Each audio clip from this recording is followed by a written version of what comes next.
तो रोज़ की तरह लिखी ब्लॉग में सबका हार्दिक स्वागत है। सबकी मंगल भविष्य की कामना के साथ प्रेरणादायक विचारों के अनुक्रम में आज दोस्तों भारतीय दर्शन में जगत इस संसार नाट्यशाला को सत्य माना जाता है।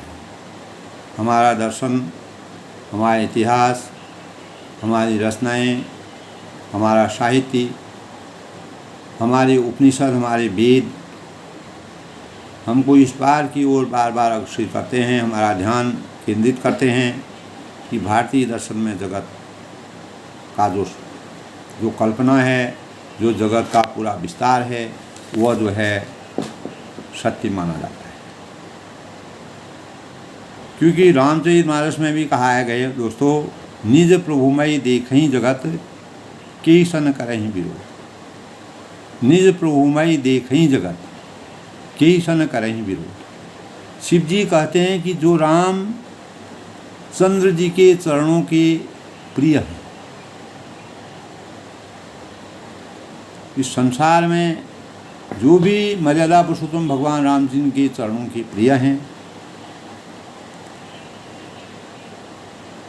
काम है, अभिमान है तथा क्रोध है, से रहित है और वे जगत की माया प्रभु से हरा भरा, पूरे जगत को अपने प्रभु से हरा भरा देखने का एहसास करते हैं।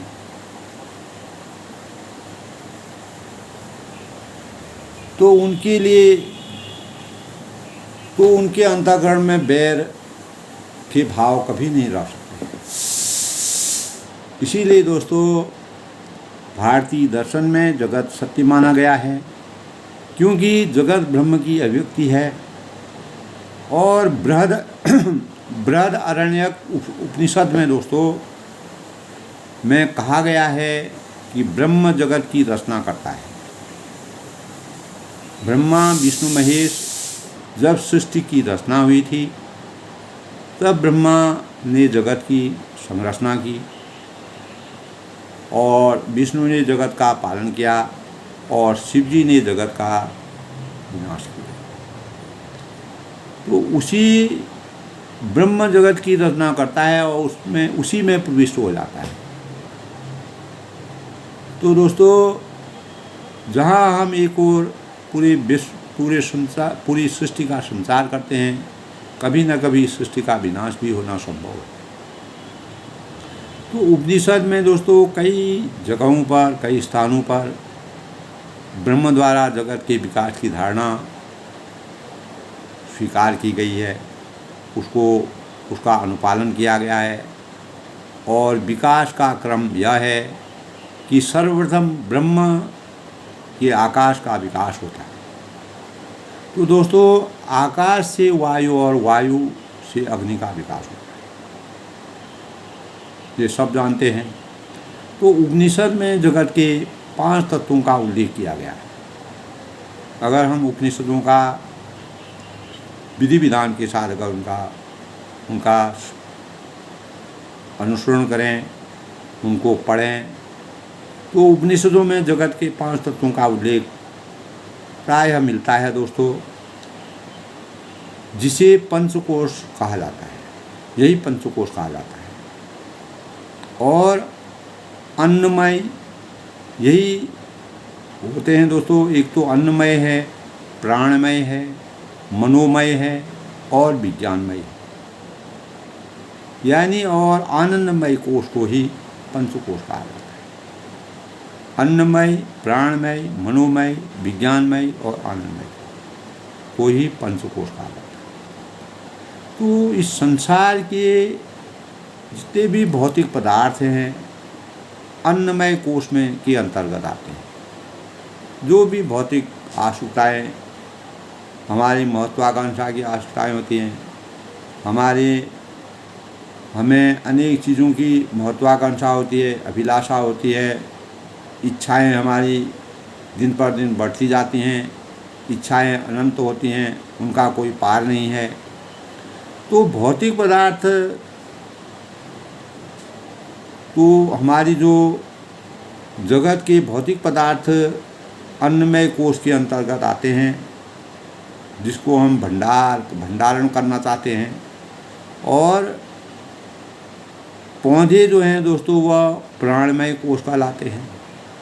जो भी पौधे हैं, वनस्पतियां हैं, ये हमारे प्राणमय की द्योतक होती हैं।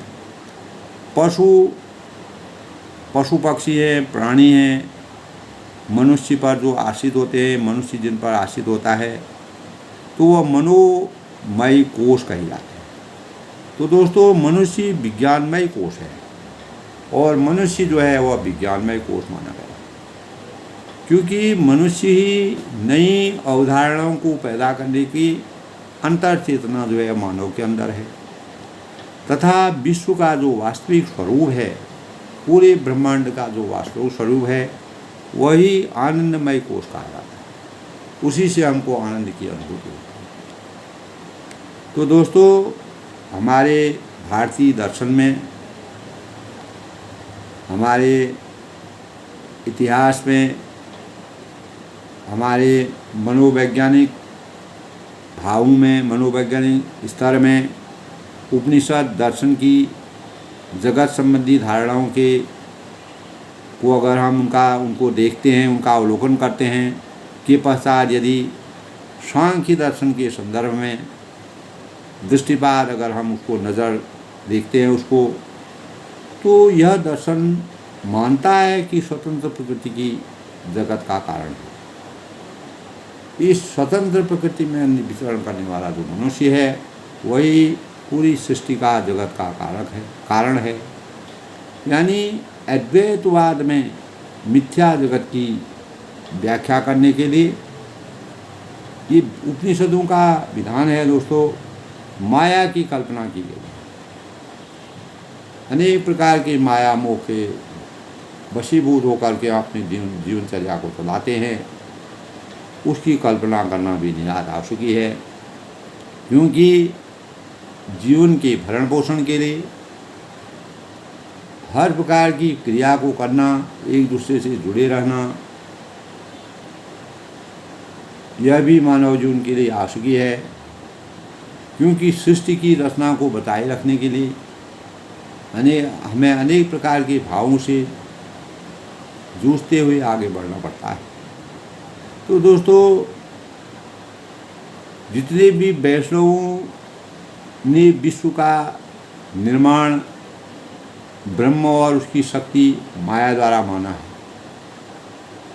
अगर हम सूक्ष्म रूप में अध्ययन करते हैं तो जो भी वैष्णव थे उन्होंने ब्रह्म और उसकी शक्ति माया द्वारा माना गया है। ब्रह्म यानी विश्व के निर्माण की जो शक्ति है। तो दोस्तों सृष्टि अर्थात जगत की प्रक्रिया के विषय में, पूरा ब्रह्मांड और जगत की हम अगर प्रक्रिया का अनुकरण करें तो गोस्वामी तुलसीदास जी ने भी वैष्णव वेदांत की माया और सांख्य योग की प्रकृति के समन्वय का विधान, जो हम 7 कांडों के अंदर रामचरितमानस के उत्तर कांड में जो उन्होंने किया है, वहाँ पर उसका समीचीन वर्णन मिलता है। दोस्तों उन्होंने जगत को राम के अधीन मानकर दोनों में एक सूत्रता स्थापित की।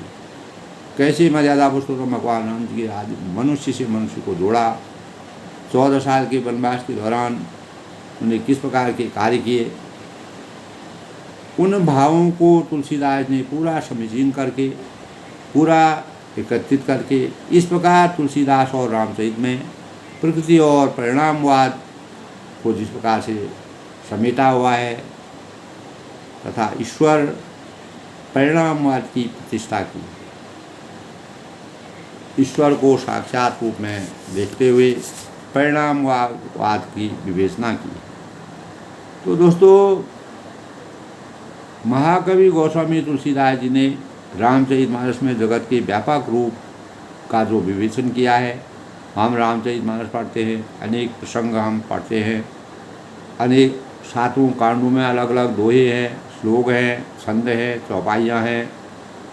तो उनका हम जब अनुसरण करते हैं, उनके एक एक भाव को, एक एक रूप को देखते हैं, तो यही कारण है कि दोस्तों जैसे बालकांड में व्यापक विश्व रूप भगवान कहकर राम को विश्व रूप बताया गया है, तथा लंका कांड में जगत को राम का अंश बतलाकर जगत की सत्यता और अंग अंग प्रतिजासु यानी कहकर प्रतिपादित की गई। तो दोस्तों राम क्योंकि सत्य है, जब मनुष्य इस संसार से भौतिक शरीर को छोड़ के जाता है, उसमें भी मर्यादा पुरुषोत्तम भगवान राम जी का नाम ही सत्य कहा गया है। तो दोस्तों इसीलिए हम जीवन लेते हैं, जीवन छोड़ते हैं। जब आदमी जन्म लेता है और मृत्यु को प्राप्त करता है, तो मर्यादा पुरुषोत्तम भगवान राम जी का नाम ही सत्य है, उसको कोई नज़रअंदाज नहीं कर सकता है। ये जगत सत्य है, इसी को यूनिवर्सल ट्रूथ कहा जाता है और इसीलिए जगत को ही सत्य होना चाहिए। तो ऐसा कहकर तुलसीदास जी ने दोस्तों न्याय दर्शन की भांति जगत को सर्वशक्तिमान ईश्वर द्वारा निर्मित होने का सत्य प्रमाण माना। यानी ये विश्व, ये सृष्टि की जो रचना हुई, परमात्मा ब्रह्मा विष्णु महेश जब अवतरित हुई, सृष्टि की रचना हुई, तो सृष्टि की रचना का सबसे बड़ा द्योतक शिवलिंग से मानी गई है दोस्तों। किंतु यहाँ पर किंचित अनेक प्रकार के विरोधाभास लोगों के अंतःकरण में आते हैं। तुलसीदास ने रामचरित में जगत को बहुत बार असत्य भी कहा है, क्योंकि दोस्तों जब हम रामचरित मानस पढ़ते हैं, कई लोगों के अंदर में जाति पाति इस प्रकार की विचारधाराएँ आती है। ऐसा कहीं भी किसी प्रकार का मानव जाति सबसे बड़ी है। तुलसीदास ने जाति ढोल गंवार शूद्र पशुआरी सकल ताड़ना के अधिकारी, उसका मंतव्य कोई ऐसा नहीं है। कोई भी व्यक्ति हो, अगर वो मानव रूप में इस संसार में इस धरती पर अवतरित हुआ है, तो अगर उसकी आचार संहिता, रावण इतने बड़े कुल में पैदा हुआ था जैसे कि उनका वृतांत है, लेकिन राक्षसी माया में अवतरित होने के कारण उनके गुणों की कमी होने से वह राक्षसी माया, उसके कार्यों में कमी आ गई, विचारों में कमी आ गई, सोच में कमी आ गई, खान पान में कमी आ गई। अनेक प्रकार के जब हम अपने किसी प्रकार की भी अपने जो दैनिक दिनचर्या है उससे हट के कार्य करते हैं, तो हमारे अंत का कारण बनता है। तो तुलसीदास ने इस प्रकार का कोई भी उस चौपाई में इस प्रकार का कोई जाति प्रथा का कोई वर्णन नहीं है, लेकिन फिर भी लोगों के अंतःकरण में अनेक प्रकार की इस प्रकार की बातें आती। मानवता सबसे बड़ी जाति है, मानव ही मानव का साथी है, लेकिन मनुष्य ने अपने निजी स्वार्थ के लिए इस प्रकार के भावों को बल दे करके, गलत भावों का संचार करके मानव मस्तिष्क को दूषित करने का जो विचार किया है, जो भाव बनाए हैं। तो दोस्तों तो विरोधाभास जो हमारे अंतःकरण में उत्पन्न होता है, तो तुलसीदास ने रामचरित में जगत को बहुत ही बार असत्य भी कहा है।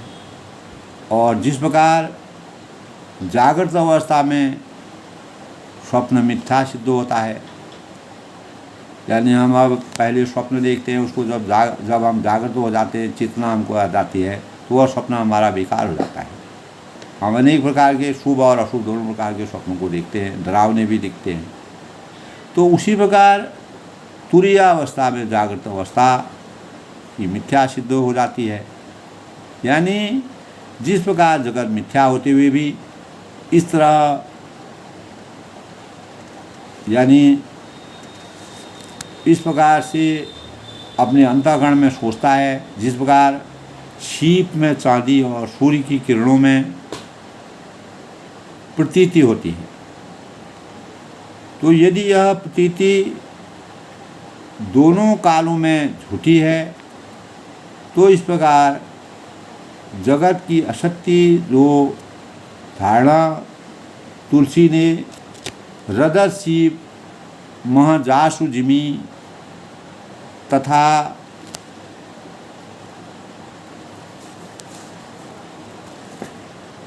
उन्होंने किया है कि रजत शीप महजासु जिमी तथा भानुकर बाल, यानी कहकर उन्होंने इस प्रकार का वर्णन किया है।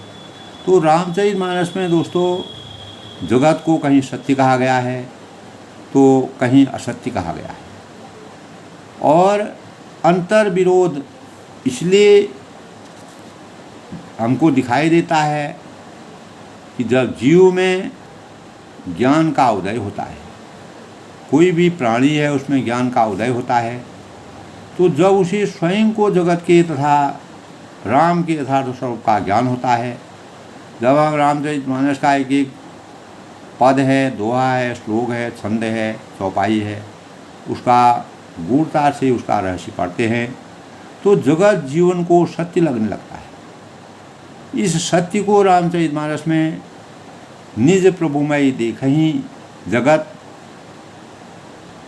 के सन करहि विरोध, यानी कहकर प्रतिपादित किया गया है, लेकिन ज्ञान की स्थिति में सत्य रूप में दर्शित होने वाला यही संसार, यही जगत जीव को अज्ञान के कारण मिथ्या रूप का सत्य रूप में दर्शित होने लगता है। दोस्तों, ये है रामचरितमानस का अगर आप सूक्ष्म अध्ययन करेंगे तो आपके अंतःकरण में भी इस प्रकार के विचार आएंगे, और अज्ञान के कारण मिथ्या रूप जो है असत्य रूप में दर्शित होने लगता है। जो भी लोग दोस्तों किसी बीज को कल्पना की बात बोलते हैं, वह इस बात को इस प्रकार समझ जाएंगे, और यही हमको दुख का एहसास कराता है, यही हमारे अंतःकरण में अनेक प्रकार की भ्रांतियों को फैलाने का कार्य करता है। तो जगत के असत्य रूप की चर्चा दोस्तों बालकांड में असत देख दुख अहि, असत देख दुख अहि, तथा लंका कांड में जब सब रूप सदा जब होई सोनम, सब रूप सदा सब होई न सो, यानी कहकर की गई है। अगर आप रामचरितमानस का अध्ययन करेंगे तो बालकांड में असत देख दुख अहि, और लंका कांड में कहा है सब रूप सदा सब होई न सो, कहकर ऐसा वृत्तांत मिलता है। तो दोस्तों उक्त जो हमारा विवेचन है, जो सार रूप में हम निज प्रभुमय देखहि जगत के सन कहें विरोध, यानी भारतीय दर्शन में जगत सत्य माना गया है, उक्त विवेचन से इस प्रकार के सार रूप को हम गूढ़ता से करें तो आगे बढ़ाते हुए यदि हम जगत की त्रिगुणात्मक प्रकृति के संदर्भ में विचार करें, उसका अध्ययन करें, तो हमें हमारे अंतःकरण में स्पष्ट हो जाएगा कि जगत की रचना करने वाली शक्ति का नाम ही प्रकृति है। तो दोस्तों, इसके लिए 3 गुण होते हैं, वह है तत्व गुण, रज और तम गुण। तत्व गुण होता है, रज गुण होता है और तम गुण होता है। यानी प्रकृति में ये 3 गुण सुख, दुख और उदासीनता से संबंध रखते हैं। हम किस परिस्थिति में सुख का अनुभव करते हैं, किस परिस्थिति में हम दुख का अनुभव करते हैं, किस परिस्थिति में हम उदासीन रहते हैं। तो यहाँ तक कि दोस्तों एक ही वस्तु एक व्यक्ति के हृदय में सुख उत्पन्न करती है।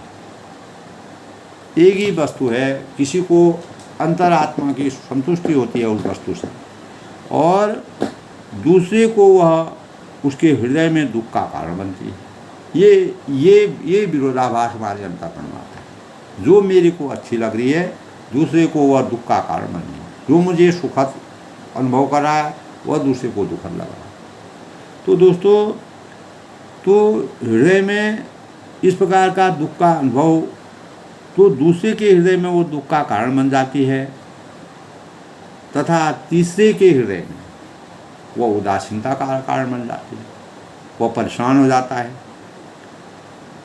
तो वैष्णव का भाव जागृत कर सकते हैं, यही वैष्णव के भाव जागृत। तो दोस्तों, रामचरितमानस के संदर्भ में जगत का जो इस प्रकार से त्रिगुणात्मक है, दोस्तों शक्ति का अनुशीलन करें तो सहज ही विदित होता है कि जगत की रचना करने वाली शक्ति को तुलसीदास ने रामचरितमानस में 3 ही गुण कहा है।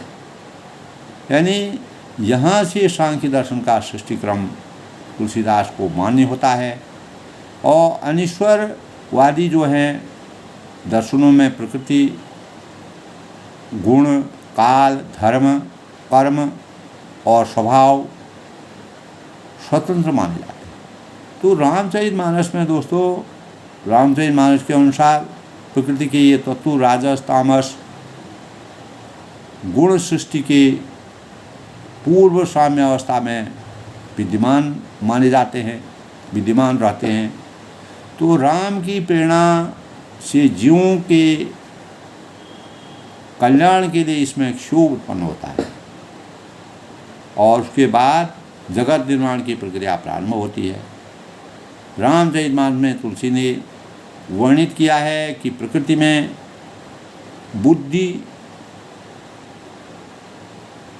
बुद्धि से अहंकार और अहंकार से मन समेत 11 इंद्रियां और 5 मान्यताएं यथा शब्द, स्पर्श है, रूप है, रस है, गंध है, तथा 5 महाभूतों तथा आकाश है, क्षिति जल पावक गगन समीरा, आकाश है, वायु है, तेज है, जल और पृथ्वी भी उत्पन्न होती है।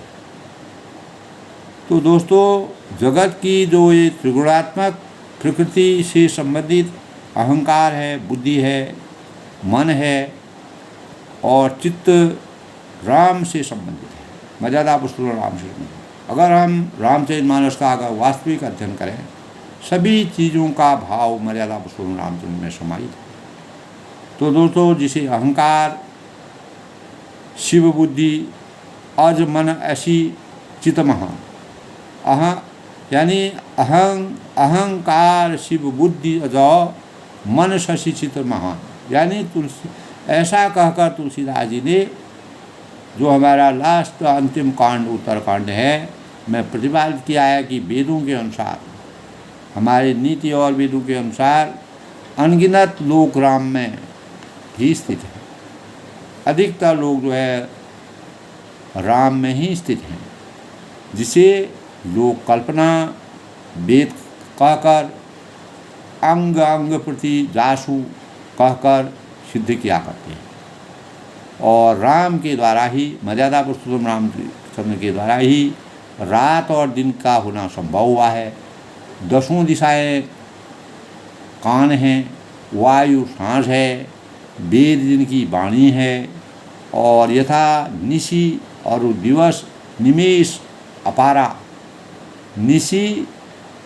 यथा निशि और दिवस निमिष अपारा, यानी मारुत श्वास निगम अजवानी, यानी जगत की उत्पत्ति और पालन और प्रलय जिनकी चेष्टाएं हैं।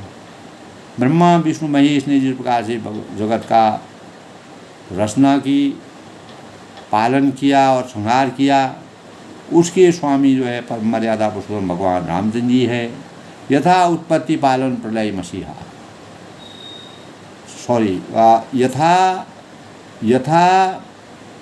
यथा उत्पत्ति पालन प्रलय समीह, यानी इत्यादि पंक्तियाँ इस प्रकार से हमारे मन को, हमारे लिए निश्चित हैं कि स्पष्ट है कि दोस्तों, जगत की जो त्रिगुणात्मक शक्ति वो मानस में, रामचरितमानस में राम कहा गया है, और जगत राम रूपी ब्रह्म का अधिकृत परिणाम है। इस प्रकार जगत के संबंध में गोस्वामी तुलसीदास ने उपनिषदों में और वेदांत में, संप्रदायों में और मान्यताओं को स्वीकार करते हुए दृष्टिगोचर होते हैं। दोस्तों, जहाँ कहीं भी उन्हें मतभेद दिखाई देता है वहाँ तुलसीदास जी ने अपने अनुभवों का शस्त्र ज्ञान से समन्वय को स्थान दिया गया है। अगर रामचरितमानस का हम पूर्ण रूप से अध्ययन करते हैं उसमें इस प्रकार के समन्वय के भाव मिलते हैं। और मानस में भारतीय दर्शन, हमारा देश परमात्मा और देवों की भूमि माना जाता है, तो हमारे भारत में दर्शन, सांख्य, न्याय, वेदांत का प्रभाव ग्रहण करते हुए व्यापक दृष्टि को अपनाया जाता है। वही निज प्रभुमय देखें जगत केसन करें विरोध। तो शिव जी कहते हैं कि रामचरित के चरणों में, रामचंद्र के चरण जिनको प्रिय है, काम, अभिमान तथा क्रोध से वह हमेशा रहित रहते हैं और वे जगत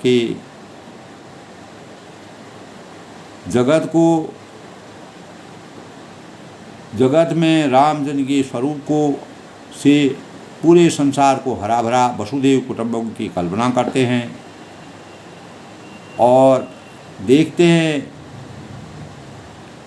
और अनेक प्रकार से अपने मन में परमात्मा के प्रति अपार भाव उनके अंतःकरण में विराजमान होते हैं।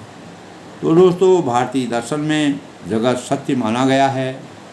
उसी सत्य को हमको हमेशा के लिए वैज्ञानिक दृष्टिकोण से भी हम अगर देखें तो दोस्तों कहीं पर भी इसका विरोधाभास नहीं मिलता है, क्योंकि जगत ब्रह्म की अभिव्यक्ति है और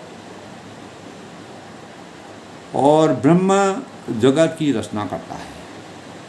तो आज के प्रेरणादायक विचारों में दोस्तों, निज प्रभुमय देखें जगत कैसन करें विरोध, इस बात का अगर हम अपने अंतःकरण में ध्यान रखेंगे तो हमको पूरा संसार राममय दिखेगा। राम राज बैठे त्रिलोका, हर्षित भई गई सरसों का, इसकी अनुभूति होगी।